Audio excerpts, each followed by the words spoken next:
Welcome to the deep dive. Okay, let's get started. We're digging into these horse and chariot sources you shared. Yeah, it really dives into some intense feelings, the kind that surface when we're facing, real difficulties. Right, the source actually calls them the irascible passions. Bit of a mouthful. Yeah. But it zeroes in on 5 key ones. Yep. Hope, despair, daring, fear, and anger. And it suggests these feelings stir up when things get tough, like adversity or threats. Exactly. When the path is steep or something good you want is, endangered. Okay. So the mission for this deep dive is really understanding how this particular source frames these passions, especially regarding internal struggles, right? Spot on. And to make it really clear, the source uses this pretty powerful analogy. Oh, yeah. Tell us about it. Okay, picture this. Your home, maybe your whole community, it's invaded, a terrible evil. Your only option is this long, grueling journey to safety. Wow, okay. Intense scenario. So how do the feelings fit in? Well, the source says, in that moment, just believing you can make that journey, that spark, that's hope. Just the belief itself. Yeah, the belief that safety is possible. And the opposite. If you look at that journey and just think, no way. That's despair setting in, that feeling of, being defeated before you even start. Got it. Hope and despair are about whether the whole escape feels possible. What about during the escape, if you're attacked? Right. So if you're on the path, facing danger, believing you can stand and fight back, that's daring, that surge of courage. Okay. And if you doubt yourself then? Doubt your strength? That's fear, the kind that freezes you or makes you run, but maybe not towards real freedom. So hope, despair for the start, daring, fear for the fight on the way. What about the end result? Well, if you make it, reach safety, the source talks about peace. But if you're overtaken, stopped.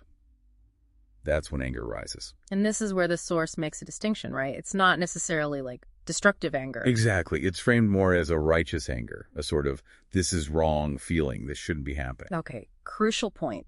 So how does this whole analogy, this framework apply to our, inner lives? The source connects it directly to what it calls a great evil we face often, sin, or those really ingrained vices. Okay. It suggests people might know their vices, the things stealing their peace. But they despair. They see the journey to break free as just too hard. Like in the analogy, they don't believe it's possible. And that keeps them stuck? According to the source, yes. But it strongly states you're not meant for that. You're meant for freedom, for fulfillment. So if you're feeling stuck in a vice, something separating you from who, as the source puts it, God wills you to be, what's the first step? It's about hope. Actively praying for that virtue, for the grace to believe the journey is possible for you. Okay, start with hope. And then when challenges come, temptations. Dare to fight. The source is quite blunt. Letting fear stop you means staying a slave. But the moment you start fighting back, you're not a slave anymore. Powerful idea. But we all stumble, right? What does the source say about that? Yeah, it acknowledges that. It suggests letting anger rise then. But remember the type not at yourself, not at others, but at the sin itself. Channeling it. Exactly. Using that righteous anger to fuel your resolve. Yeah. To get back up. And it even brings in support for this idea, doesn't it? It does. It quotes Ephesians. Be angry, but do not sin. And that amazing line from St. Augustine. Oh, the one about Hope's daughters. Yes. Hope has 2 beautiful daughters. Their names are Anger and Courage. Anger at the way things are, and courage to see that they do not remain as they are. Wow. That really reframes anger, doesn't it? It absolutely does. Now, the source doesn't sugarcoat it. The path isn't easy. No quick fixes. Definitely not. But it promises it's worth it. Every step towards virtue is a step away from vice into grace. You get stronger, freer. And there was another quote, too, about storms. Right, from St. Francis de Sales. About steering safely through storms with a right heart, fervent intention, courage, trust, all linking back to these internal battles. So boiling it down, the message seems to be, hope is essential, daring is required, anger can be fuel, and you need to endure. Pretty much. Hope, dare, endure, fight. Because victory, in this internal sense, is presented as possible, even promised.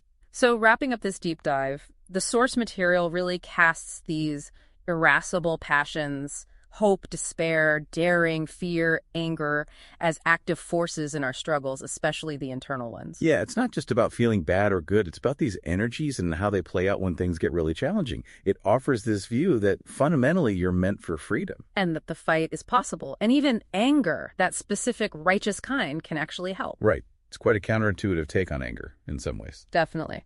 Which leads to a final thought, maybe, based on that Augustine quote the source highlighted.